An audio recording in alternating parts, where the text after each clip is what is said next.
Hello, my friends, hello, and welcome back to another episode of Cat Tales, a Warrior Cats reread podcast. As always, I'm your host, Coffee, and today we're going to be reading chapters 4 through 7 of Book 5 in the First Warriors arc, A Dangerous Path. Where we last left off, Tigerclaw had just announced himself at the gathering as the new leader of ShadowClan, so he is now Tigerstar. This is pretty bad news. Blue Star does not take the news well, and Cinderpelt has a rather mysterious and ominous dream that there's a new threat to ThunderClan, and Fireheart has already kind of forgotten about it. We'll see if there's any new updates on that dream in particular in today's episode. So we're gonna get into it, starting off with chapter 4, quote, Fireheart's flanks heaved as he fought for breath, and his cheeks stung where claws had raked across it. As he staggered to his feet, Brightpaw took a couple of steps back. I haven't hurt you, have I? The ginger and white apprentice asked anxiously. No, I'm fine, Fireheart gasped. Did the White Storm show you that move? I never saw it coming. Well done. Trying not to limp, he padded across the training hollow to where Swiftpaw, Thornpaw, and Cloudpaw were watching. He had been assessing the apprentice's fighting skills, and they had all held their own against him. They had the makings of formidable warriors. I'm glad you're all on my side. I wouldn't want to meet you in battle, Fireheart meowed. I've had a word with your mentors, and they think you're ready, so I'm going to ask Blue Star if you can be made warriors. Brightpaw, Thornpaw, and Swiftpaw exchanged excited glances. Cloudpaw tried to look nonchalant, but there was a gleam of anticipation in his eyes, too. It's okay, Cloudpaw, you can be chalant. Okay, Fireheart went on. Hunt on your way back to camp and see that the elders and the queens are fed. Then you can eat. If there's anything left, mewed Swiftpaw. Fireheart flicked a glance at him. Swiftpaw sometimes picked up discontented rumblings from his mentor, Longtail, who had once been a close ally of Tigerclaw, but on this occasion he seemed to be trying to make a joke. All four young cats sprang up and dashed out of the training hollow. Fireheart heard Brightpaw yowling to Cloudpaw, But I can't catch more prey than you. As Fireheart makes his way back to camp, he reflects on the weight of his duties, feeling like he's as old as the elders. He's busy from dawn to dusk, with tasks still not completed. He asks himself how long they can go on like this, especially since the first leaves that are growing back are already changing color. He enters camp, observing Darkstripe, Dustpelt, Fernpaw, and Ashpaw working on patching up the warrior's den. Cinderpelt is going to the elder's den with herbs in her jaws. In the center of camp, the kits are playing, watched over by their mothers. Fireheart instantly finds Bramblekit, still disturbed by how much he looks like Tigerstar. He notes that he doesn't feel suspicious of Tawnykit because she does not look like Tigerstar. Okay, so just blatant racism? He recalls how he saved Bramblekit from the fire instead of Yellowfang. He seems to be wondering if he sacrificed Yellowfang to save Tigerstar's son. Does he regret saving a child's life? Yellowfang would have wanted him to save Bramblekit instead of her, because she's already old. Quote, Suddenly a shrill squeal came from the group of kits. Bramblekit had bowled over Snowkit and was holding him down on the ground with his claws. The squealing came from the sturdy white kit, who didn't seem to be trying to defend himself. Fireheart shot forward, barreling into Bramblekit and knocking away from his victim. Enough, he snarled. What do you think you're doing? The dark tabby kit picked himself up, amber eyes glaring with shock and indignation. Well? Fireheart demanded. Bramblekit shook dust off his fur. It's nothing, Fireheart. We're only playing. Only playing? Then why was Speckletail's kit crying out like that? The glow died from Bramblekit's amber eyes and he shrugged. How should I know? He can't play properly anyway. Bramblekit! It was Goldenflower who spoke, coming to stand beside her kit. How many times do I have to tell you? If somebody squeals, you let go. And don't be so rude to Fireheart. Remember, he's the deputy. Bramblekit's eyes flicked to Fireheart and away again. I'm sorry, he mumbled. Yeah, well, make sure it doesn't happen again, Fireheart snapped. He's being way too harsh here. He should let the mothers do the mothering. And he's letting his racist thoughts kind of control his emotions, which is not good. Bramblekit padded past him to where Snowkit still crouched on the ground. Speckletail was giving his white fur a brisk lick. Come on, get up, she meowed. You're not hurt. Yeah, come on, Snowkit, Bramblekit mewed, swiping his tongue over the kit's ear. I didn't mean it. Come and play, and you can be clan leader this time. Bramblekit's sister, Tawnykit, was sitting a couple of tail lengths away, her tail curled around her paws. He's no fun, she mewed. He never has any good games. Tawnykit! Goldenflower cuffed her lightly across one ear. Don't be so nasty. I don't know what's gotten into the pair of you today. Snowkit was still crouched on the ground, and got up only when his mother nudged him to his feet. Maybe you should let Cinderpelt check him, Fireheart advised the pale tabby queen. Make sure he's not hurt. Speckletail swung her head around and glared at her clan deputy. There's nothing wrong with my kit, she growled. Are you saying that I can't look after him properly? Turning her back on Fireheart, she herded Snowkit back into the nursery. She's very protective of her kit, Goldenflower explained. I think it comes of having the only one. She blinked fondly at her two kits, now scuffling together on the ground. Fireheart went to sit beside her, feeling uncomfortable about the harsh way he had spoken to Bramblekit. "Have you told them that their father is leader of ShadowClan now?" he asked quietly. Goldenflower gave him a quick glance. "No, not yet," she admitted. "They would only boast about it, and then some cat would tell them the rest of the story. Sooner or later they'll find out," meowed Fireheart. The Ginger Queen vigorously washed her chest fur for a few moments. "I've seen the way you look at them," she mewed at last. "Especially Bramblekit. It's not his fault that he looks exactly like Tigerstar. But other cats look at him like that, too." Thoughtfully, she licked her paw and drew it over her ear. "I want my kits to grow up happy, not feeling guilty because of something that happened before they were born. Maybe there's more hope of that now, if Tigerstar becomes a great leader. Maybe they'll even be proud of him in the end." Fireheart twitched his ears uncomfortably, unable to share her optimism. "They both respect you, you know," Goldenflower went on. "Especially since you saved Bramblekit from the fire." For a moment, Fireheart didn't know what to say.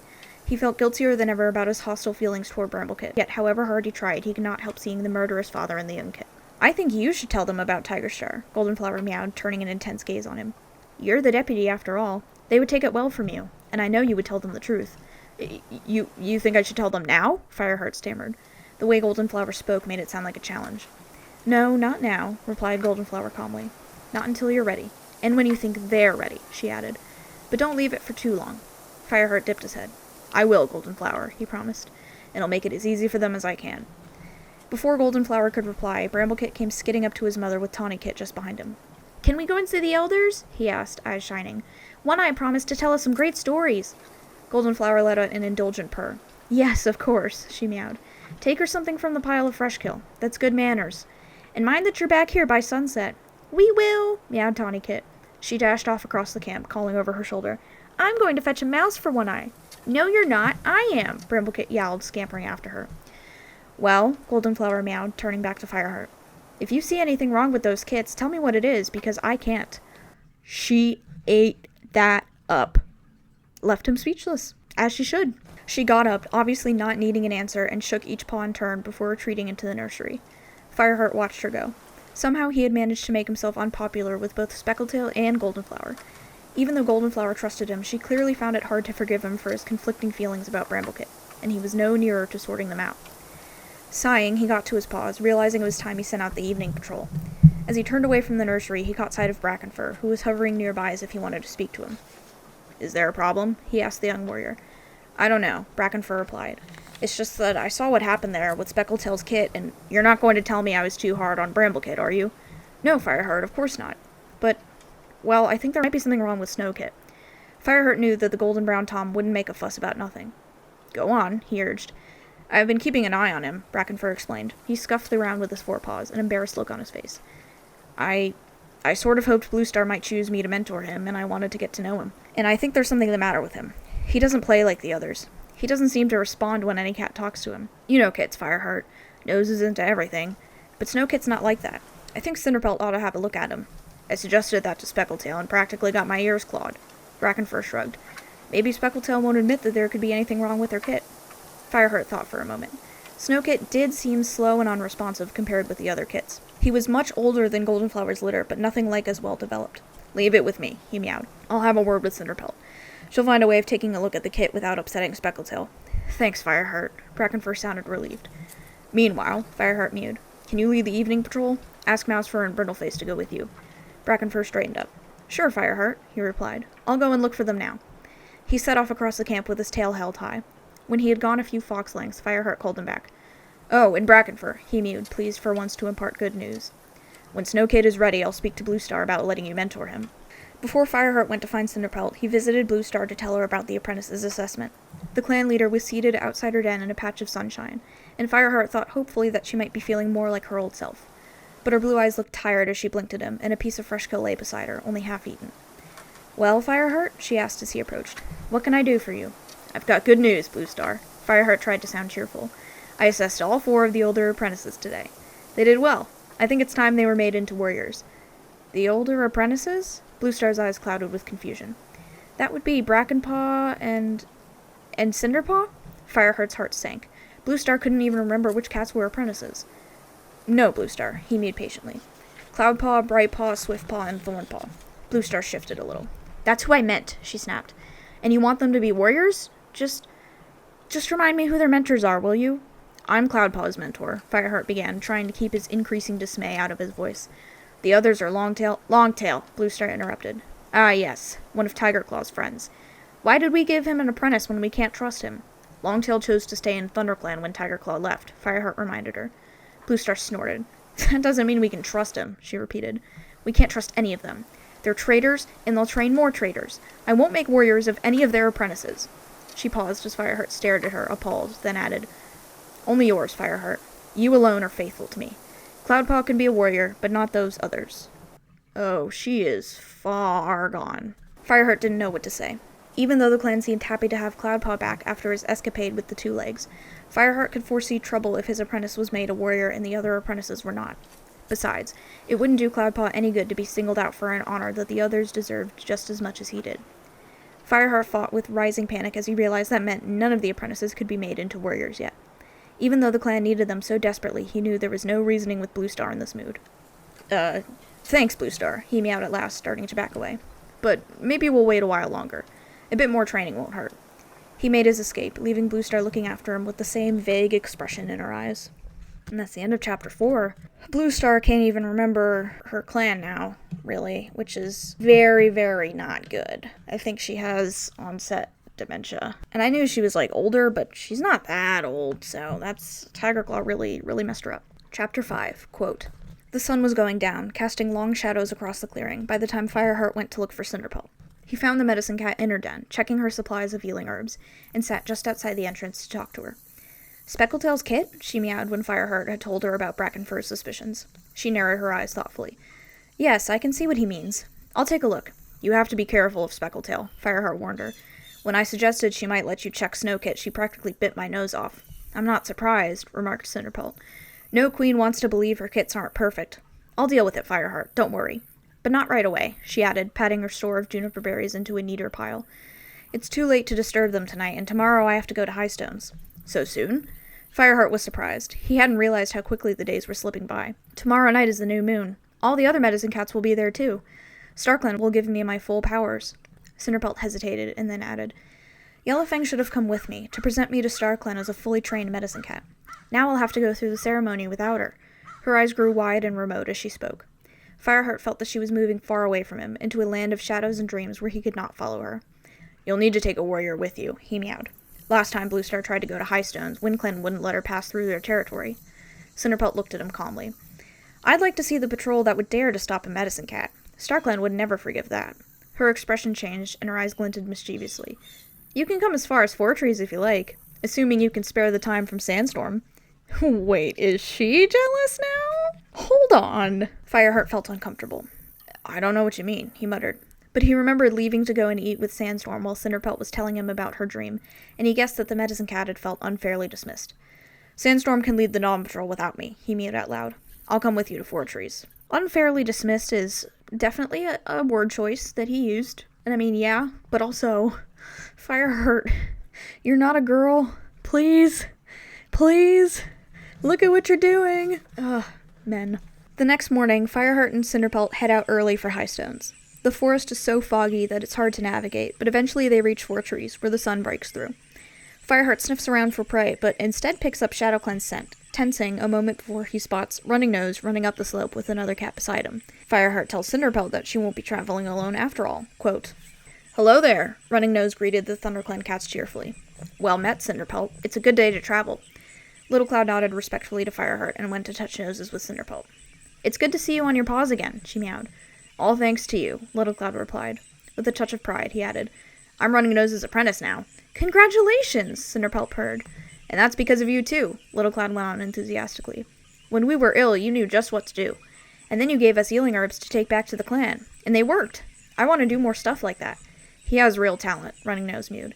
And it took courage to come back to us with the herbs. I'm only sorry Whitethroat didn't come back with him. He didn't? Fireheart asked, seizing the chance to find out how much the ShadowClan cats knew about the young warrior's fate. Sadly, Little Cloud shook his head. He wouldn't come back with me to camp. He was scared of catching the sickness again, even though we had the healing herbs with us. He blinked as if the memory caused him pain. We found his body beside the Thunderpath a few days later. I'm sorry, Fireheart meowed. He wondered whether to tell him the truth about how Whitethroat had died, but decided it would be too harmful to reveal that Little Cloud's new leader had been partly responsible for his friend's death. It was clear that Whitethroat must have joined the rogues for a short time and paid with his life. Why is Fireheart not seizing this chance to tell them the truth? I get it would be difficult to believe, but he still should tell them, especially since we don't trust Tigerstar still. Cinderpelt pressed her muzzle comfortingly against Little Cloud's flank. Settling down on the warm grass, she beckoned with her tail for the apprentice to sit beside her and began to ask him about his training. "Are things better now?" Fireheart carefully asked Runningnose. He would have liked to warn the Medicine Cat about Tigerstar, but there was so little he could say without revealing what had happened in ThunderClan. "It seems so," meowed Runningnose, sounding equally guarded. "The apprentices are getting a proper training for the first time in months, and our bellies are always full." "That's good news," Fireheart mewed, forcing himself to add. "What about the rogues?" Runningnose frowned. "Not every cat was happy about their coming into our clan," he admitted. "I wasn't happy about them myself, but they haven't caused any trouble. And they're strong warriors, no cat can deny that." "Then maybe Tigerstar will be a great leader, just like the omen said," Fireheart mewed. The Medicine Cat met his gaze evenly. "It seems strange that ThunderClan got rid of a strong cat like that." Fireheart took a deep breath. Perhaps he should take this chance to tell Runningnose the truth about Tigerstar. "It's a long story," he began. "No, Fireheart," Runningnose interrupted. "I'm not asking you to betray your clan's secrets." He edged closer to Fireheart, then scraped the ground with his paws and crouched down beside him. "Whatever happened in ThunderClan, I'm certain of one thing," he mewed softly. "StarClan did send Tigerstar to us." "You mean the omen?" "Actually, there's something else." Runningnose glanced sideways at Fireheart. "Our last leader was never accepted by StarClan," he admitted. "When Nightstar became leader, StarClan did not grant him 9 lives." "What?"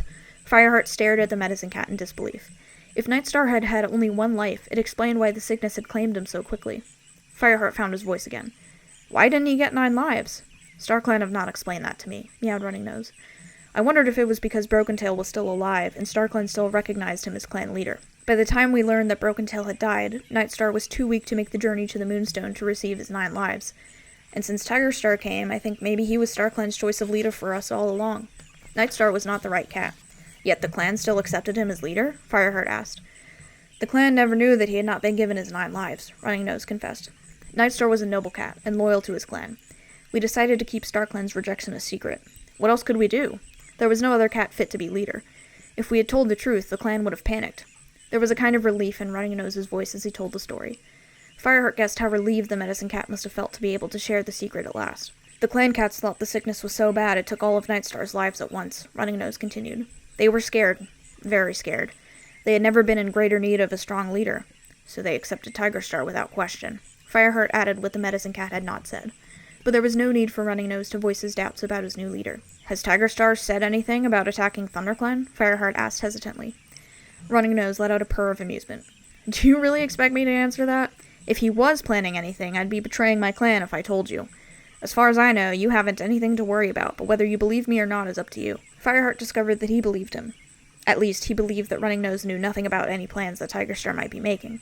Whether the Medicine Cat was right was another question altogether. "Fireheart!" The voice was Cinderpelt's. She had risen to her paws and was gazing across the hollow to the swell of moorland beyond. This was the WindClan territory that the Medicine Cats would have to cross to reach Highstones for the ceremony. "Are you and Runningnose going to sit there gossiping all day like a couple of elders?" Her paws worked impatiently in the grass. Little Cloud was standing beside her, his head raised and his eyes shining eagerly. "All right," Runningnose meowed, getting up and going to join them. "We've got all day, you know. Highstones isn't going anywhere." The 4 cats padded around the top of the hollow until they reached the edge of the windswept moor. Cinderpelt paused and touched noses with Fireheart. "I'll be fine from here," she meowed. "Thanks for coming this far. I'll be back tomorrow night." "Take care," Fireheart replied. He had stood here once before and said goodbye to Cinderpelt when she first went to face the mysteries of the Moonstone. A shiver ran through his fur as he thought of her plunging down through the underground tunnels to the glittering crystal for her silent communion with StarClan. He said nothing more, only gave the grey she-cat's ear a swift lick in farewell, and stood watching as she limped across the moorland turf with the 2 ShadowClan cats. That's the end of Chapter 5. He's definitely a little bit in love with her, and he probably doesn't realize it. Like, she definitely probably likes him to some extent. Chapter 6. Quote, "The forest was dark. No moon shone down that night, and when Fireheart looked up he could see nothing but a faint pattern of branches against the sky. The trees looked taller than he remembered, hemming him in. Brambles and ivy tangled around his paws. "Spotted Leaf," he mewed. "Spotted Leaf, where are you?" There was no answer to his cries, only the rush of water from somewhere ahead of him. He was afraid of stepping forward and finding nothing but black emptiness under his paws as the raging torrent swept him down with it. In some part of his mind, Fireheart knew he was dreaming. He had lain down in the warrior's den in the hope that he would be able to meet with Spotted Leaf and sleep. When Fireheart had first come to ThunderClan, Spotted Leaf had been the medicine cat, but now she had been killed by one of Broken Tail's vicious followers. Now she visited Fireheart in his dreams, so that once again he could find in her gentle wisdom the answers to so much that troubled him. I don't know about answers, she's been rather cryptic. But now, though he searched more and more desperately in the Black Forest, he could not find her. "Spotted Leaf!" he cried again. This was not the first time in his recent dreams that she had been invisible to him. The last time, he had only heard her voice, and he fought with the terrible fear that she was drawing away from him. "Spotted Leaf, don't leave me!" he begged. A heavy weight landed on him from behind. Fireheart writhed on the forest floor, trying to free himself. Then the scent of another cat was in his nostrils, and he opened his eyes to find himself scuffling in his mossy bedding with Dustpelt cuffing him around the shoulders. "What's the matter with you?" Dustpelt growled. "No cat can get a wink of sleep with you yowling like that." "Leave him alone." Sandstorm put her head up from her nest, blinking sleep from her eyes.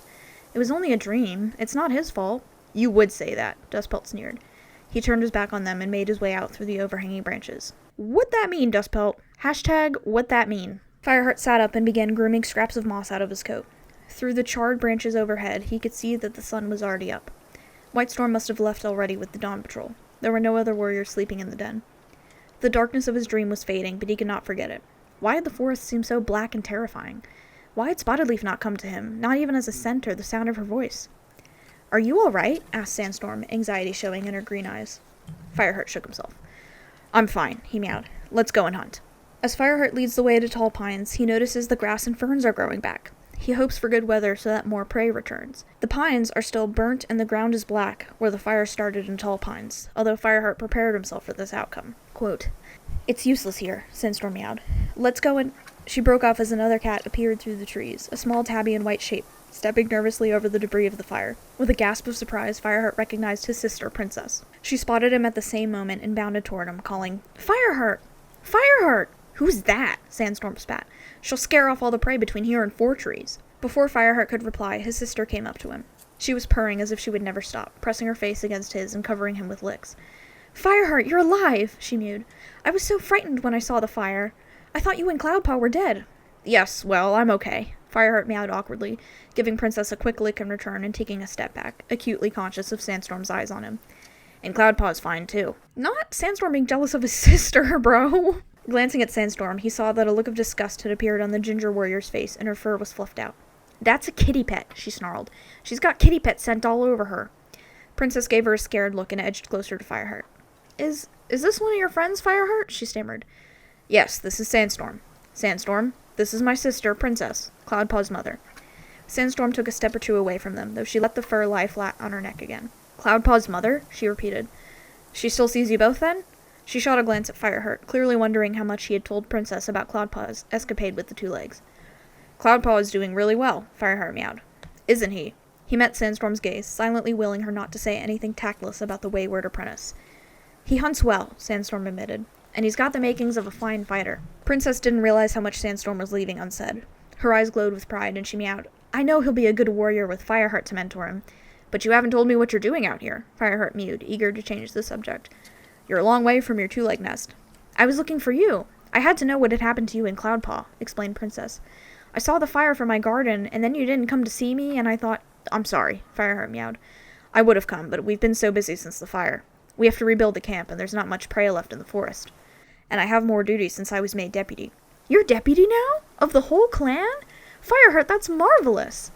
Fireheart felt hot with embarrassment as Princess gazed at him. Sandstorm gave a dry little cough. "There's prey to be caught, Fireheart?" "Yes, you're right," Fireheart mewed. "Princess, you're very brave to have come so far, but you better get home now. The forest can be dangerous if you're not used to it." "Yes, I know, but The roar of a 2-legged monster interrupted her, and at the same moment Fireheart's nostrils were blasted with its harsh reek.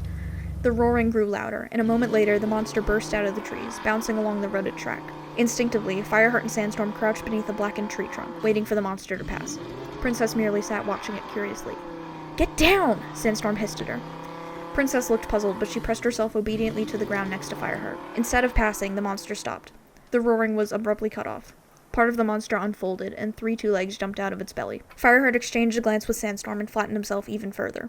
Princess might feel at home with the 2 legs and their monster, but they were too close for his liking, and the undergrowth was still not thick enough to provide decent cover. All Fireheart's instincts were to run, but curiosity kept him pinned to the ground. The 2 legs wore matching dark blue pelts. They had no 2-leg kits with them, or dogs, unlike most of the 2 legs who came to the forest. They spread out among the burned trees, yowling and stamping so that their paws threw up puffs of dust and ash. Sandstorm lowered her head and stifled a sneeze as one of them passed within a fox length of where the 3 cats were crouching. "What are they doing?" Fireheart murmured. "Frightening off all the prey," hissed Sandstorm, spitting out dust. "Honestly, Fireheart, who cares what 2 legs do? They're all mad." "I don't know." Fireheart couldn't help feeling that these 2 legs had a purpose, even if he didn't understand what it was. The way they pointed with their paws and yowled at each other seemed to suggest they were moving deliberately through the forest. Another 2 legs stamped past. He had picked up a branch and was using it to poke into hollows and under clumps of charred undergrowth.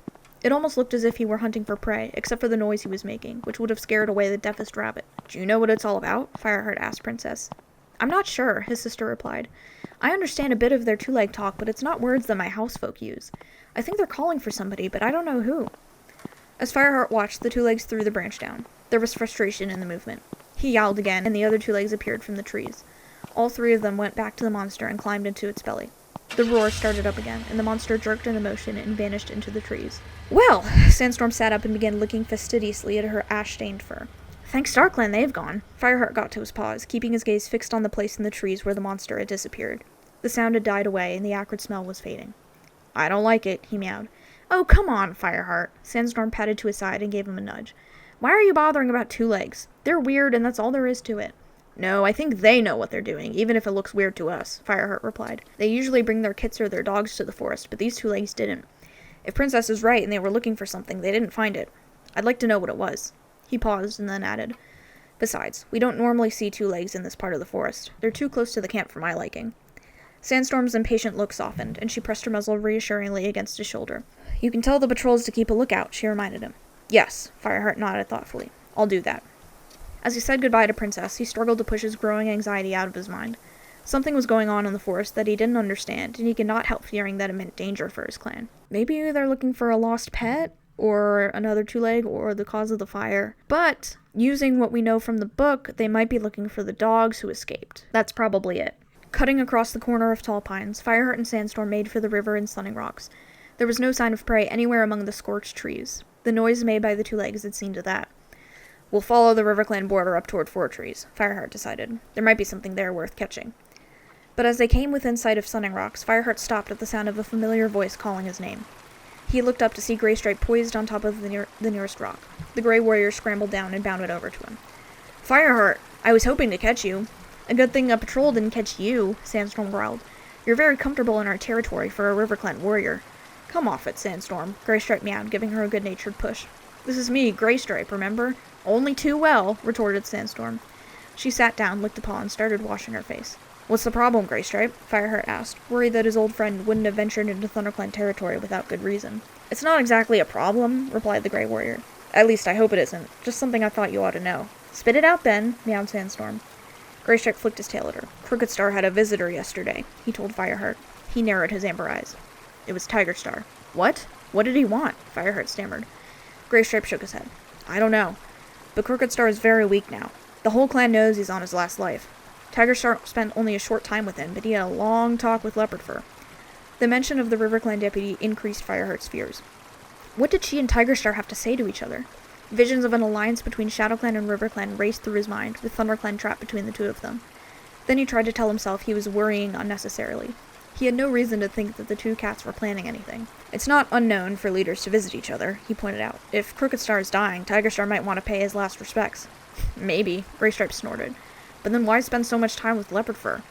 I tried to get close enough to listen, and I heard Tigerstar say something about coming again to our camp." "Was that all he said?" Fireheart asked. "That's all I heard." Greystripe ducked his head in embarrassment.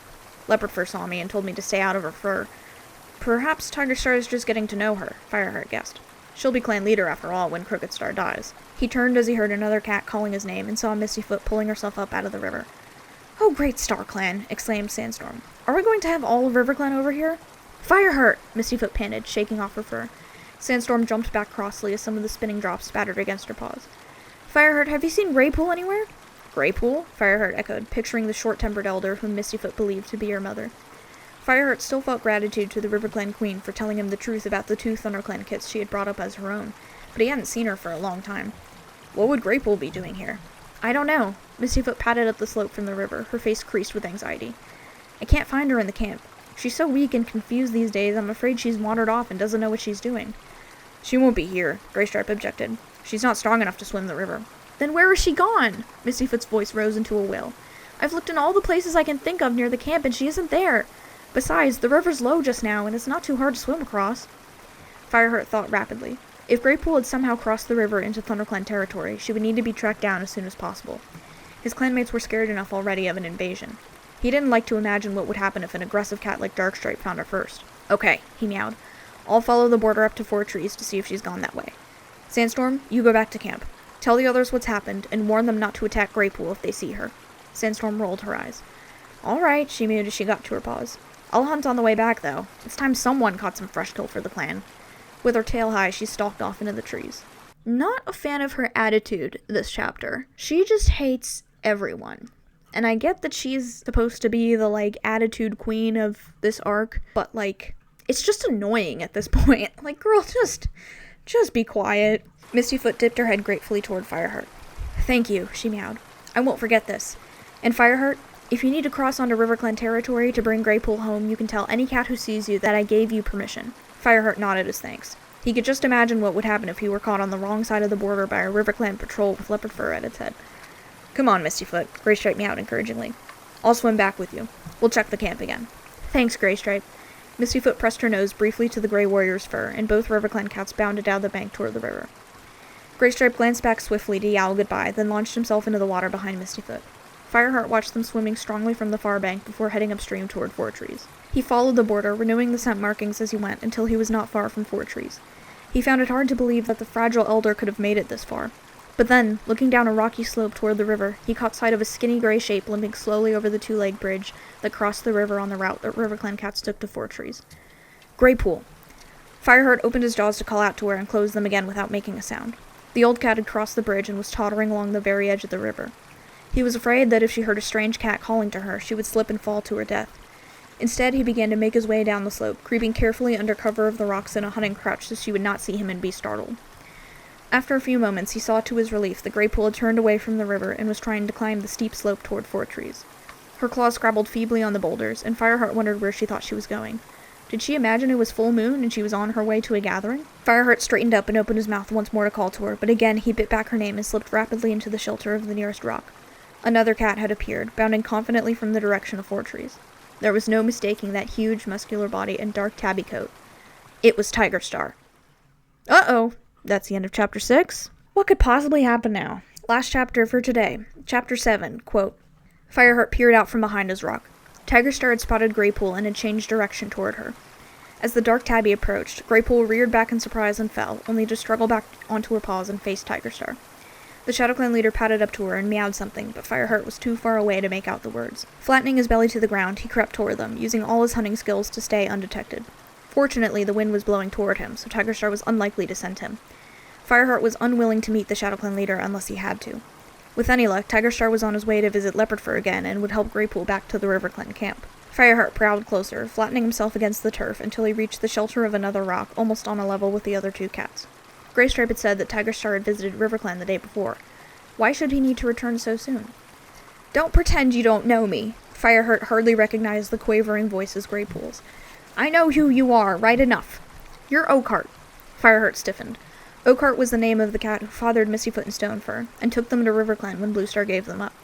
He had been killed in battle just before Fireheart joined ThunderClan, but he had looked a little like Tigerstar, a big tom with a dark pelt. With infinite caution, Fireheart raised his head to peer over the rock where he was sheltering. Greypool was crouched on a sparse patch of grass just above an outcrop of stones. She was looking up at Tigerstar, who loomed over her a couple of tail lengths farther up the slope. I haven't seen you for moons, Greypool went on. Where have you been hiding yourself? Tigerstar stared down at her with narrowed eyes. Fireheart waited for him to tell the elderly she-cat that she had made a mistake. His blood ran cold when Tigerstar just meowed. Oh, here and there. What in Starkland's name is he playing at? Fireheart wondered. You might at least have come to see me, Greypool complained. Don't you want to know how those kits are doing? The massive tom's ears pricked up, and his amber eyes glowed with interest. What kits? What kits, he says! Greypool broke into rusty laughter. As if you didn't know! The 2 ThunderClan kits that you asked me to take care of. Fireheart froze. Greypool had just given away Bluestar's most deeply buried secret. Tigerstar's muscles tensed, and he gazed at Greypool more intently still, his interest clear in every line of his body. He thrust his head forward and meowed something so softly that the Fireheart could not catch it. Seasons ago, replied Greypool, sounding puzzled. Don't tell me you've forgotten. No, Oakheart wouldn't need to ask that. She staggered forward a couple of steps to peer more closely at Tigerstar. You're not Oakheart, she exclaimed. Never mind that, Tigerstar mewed soothingly. You can still tell me all about it.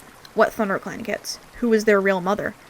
Fireheart was close enough to see the dazed look in Greypool's eyes. She put her head on one side, gazing confusedly at the ShadowClan leader.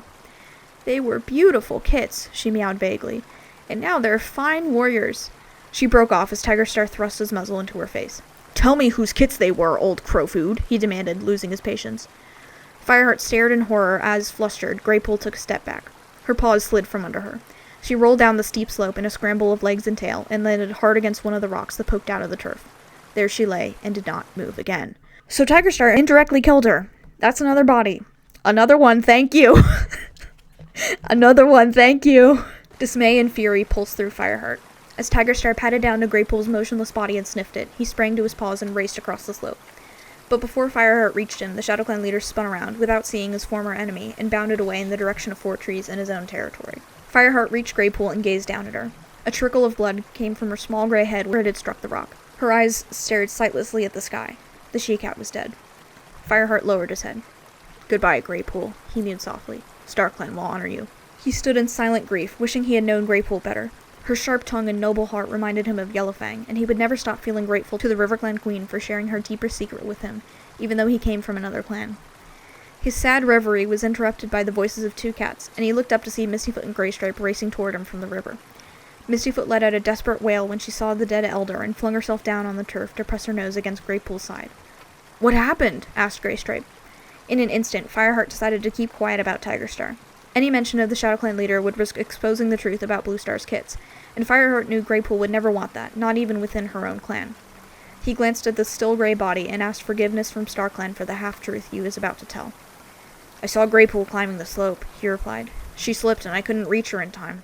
I'm sorry. It's not your fault, Fireheart. Mistyfoot looked up at him, her blue eyes filled with sorrow. I have been afraid for a while that something like this would happen. She bent her head to touch Greypool's body again. Fireheart felt sympathy well up inside his chest. Greypool had taken Mistyfoot and Stonefur when Bluestar, their real mother, had given them up. Without Greypool, they would have died. She had suckled them and reared them until they were ready to become apprentices. She was the only mother they had ever known, and no cat could have done more for them. Come on, Mistyfoot. Greystripe gently nudged his friend. Let's take her back to camp. I'll help you, Fireheart offered. Mistyfoot sat up. No, she meowed. You've done enough, Fireheart. Thank you, but this is for her own clan to do. With great care, she grasped Greypool's scruff in her jaws. Greystripe took hold of the elder's body, and together the 2 cats carried her down the slope toward the 2-leg bridge. Greypool's limp form sagged between them, and her tail trailed in the dust. When they reached the other side of the river, Fireheart turned away, back to his own territory and the ThunderClan camp. His thoughts were churning. Tigerstar had found out that 2 RiverClan warriors had come from ThunderClan. Fireheart had no idea what Tigerstar would do with this knowledge, but he knew, as sure as the sun would rise the next morning, that the ShadowClan leader would make some use of it, and he had a sinking feeling the outcome could be disastrous for Bluestar and the whole of ThunderClan. Yeah, that's really not good. Fireheart stopped to hunt on the way home and arrived at the top of the ravine with a rabbit clamped firmly in his jaws. Looking down at the entrance to the camp, he saw that Goldenflower had brought her kits out into the bottom of the ravine. The 2 of them were chasing each other among the rocks, pretending to attack Brightpaw, who flicked her tail at them and frisked about just out of their reach. As Fireheart patted down the ravine and dropped the rabbit to watch for a moment, Bramblekit bounded up to him and laid a mouse at his paws. Look, Fireheart, he meowed triumphantly. I caught it all by myself. His first prey, Goldenflower added with a fond look at her son. Bramblekit's amber eyes blazed with excitement. Mother says I'll be just as good a hunter as my father, he told Fireheart. Fireheart felt an unpleasant jolt in his belly. His eyes narrowed, and he gave Goldenflower a sharp glance. Goldenflower kept her eyes fixed on her son, but Fireheart could tell from her twitching tail tip that she knew he was watching her. Fireheart? Bramblekit was looking puzzled. May I give my mouse to the elders? Fireheart shook himself angrily. The kid had done very well to catch a mouse when he was still so young, and he deserved a bit of praise. Yet Fireheart couldn't help remembering Tigerstar bending over Greypool's limp body, and he had a hard struggle not to vent his fury on the innocent Bramblekit. Yes, of course, he mewed. And well done for catching it. See if one eye would like it. She might think it's worth a story. Bramblekit's eyes lit up. Good idea, he yowled. He snatched up the mouse and tore down the ravine to the camp entrance. His sister Tawnykit scampered after him. Goldenflower was looking fiercely at Fireheart, and he knew that she saw very clearly how forced his praise had been. Frostily, she mewed. I told you before, Fireheart. I won't tell the kids anything bad about their father. We're loyal to the clan. All of us.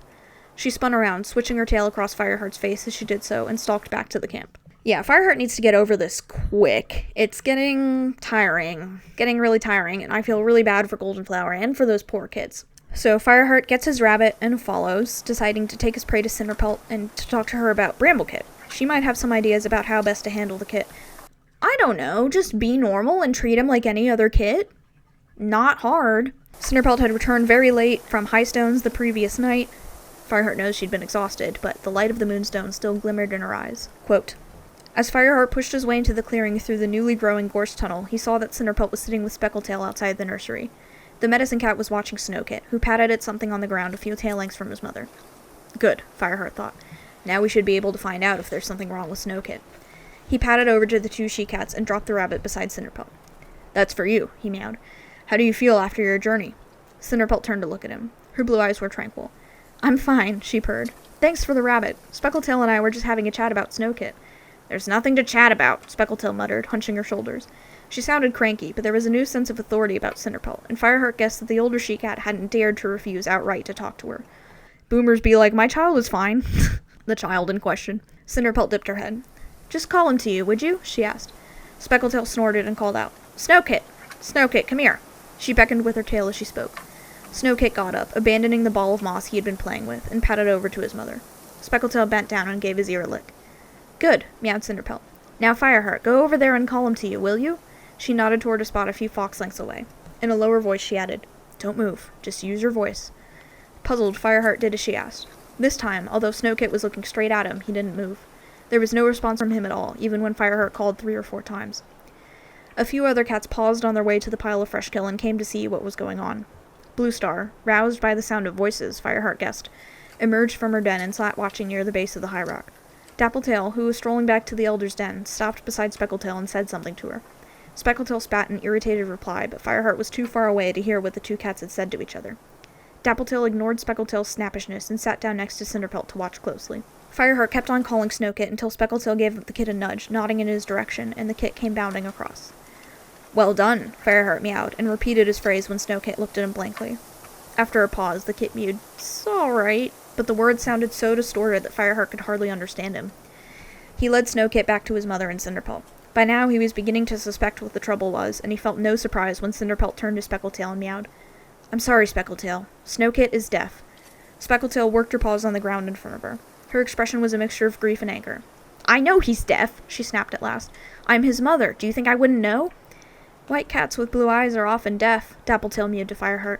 So I looked this up and it's true. 65 to 85% of them can be deaf. A dominant white gene suppresses pigment-producing cells that are essential for the proper development of the inner ear. The more you know. I'm glad this is biblically accurate. I remember one of my first litter, she sighed. What happened to him? Fireheart asked, relieved that Cloudpaw, who was also white with blue eyes, had good hearing. No cat knows, Dappletail told him sadly. He disappeared when he was 3 months old. We thought a fox must have gotten him. Speckletail gathered Snowkit closer to her, fiercely protective. Well, a fox won't get this one, she vowed. I can look after him. I'm sure you can, Bluestar mewed, padding over to them. But I'm afraid he can never be a warrior. This was one of Bluestar's good days, Fireheart realized. Her voice was sympathetic but determined, and her eyes were clear. Why can't he be a warrior? Speckletail demanded. There's nothing else wrong with him. He's a good strong kit. He gets on just fine if you signal what he's got to do. That's not enough, Bluestar told her. A mentor couldn't teach him to fight or hunt by signals. He couldn't hear commands in a battle, and how could he catch prey if he can't listen, or hear the sound of his own paw steps? Speckletail leaped to her paws with her fur bristling, and for a few moments Fireheart thought she might spring at Bluestar. Then she whipped around, nudged Snowkit to his paws, and vanished with him inside the nursery. She's taking it badly, Dappletail remarked. How do you expect her to take it? Asked Cinderpelt. She's getting old. This could well be her last kit, and now she learns he can't ever be a warrior. Cinderpelt, you must talk to her, Bluestar ordered. Make her see that the needs of the clan must come first. Yes, of course, Bluestar, Cinderpelt mewed, with a respectful nod to her leader. But I think it's best for her to have a little time alone with Snowkit first, to let her get used to the idea that the rest of the clan knows about his deafness. Bluestar grunted agreement and padded back toward her den. Fireheart couldn't help feeling disappointed. Not long ago, Bluestar would have talked to Speckletail herself, and perhaps considered some options about Snowkit's future in the clan. Where had that compassion and understanding gone? Fireheart wondered. His fur prickled as he realized that his leader hardly seemed to care about the deaf kit or his mother. Mental illness, bruv. Poor Snowkit. that's the end of chapter 7, and that's where we're gonna end for today. So, Tigerstar is definitely gonna cause something. Bluestar has lost all ability to care, and now we have a deaf kit in the clan. Now that I'm thinking about it, there's a lot more just, like, disabled representation in the first series than I remember, and in the newer one, there's not a lot. Like, One Eye has only one eye. I know Half-Tail's dead, but he only had half a tail. And now we have Snowkit, who's deaf. And I'm appreciating this. I think it's good that they have representation like this. And it's, kind of a cool fact to know that white cats with blue eyes have a pretty big chance of being deaf. Like 65 to 85% is a big amount. That's a pretty high chance. I definitely learned something today. I hope you all did too. All right, well, thank you for joining me. Make sure to like and follow, subscribe, rate me 5 stars if you enjoy the podcast. That helps me a lot, and it lets me know that you enjoy this podcast and you like it. Yeah, thank you so much for listening, and I will be back next week, where hopefully we learn more about if Tigerstar is cooking up evil plans, and we see if Bluestar's kits come back into the picture, and see if there's any more drama with that. Thank you for listening, and may StarClan light your path.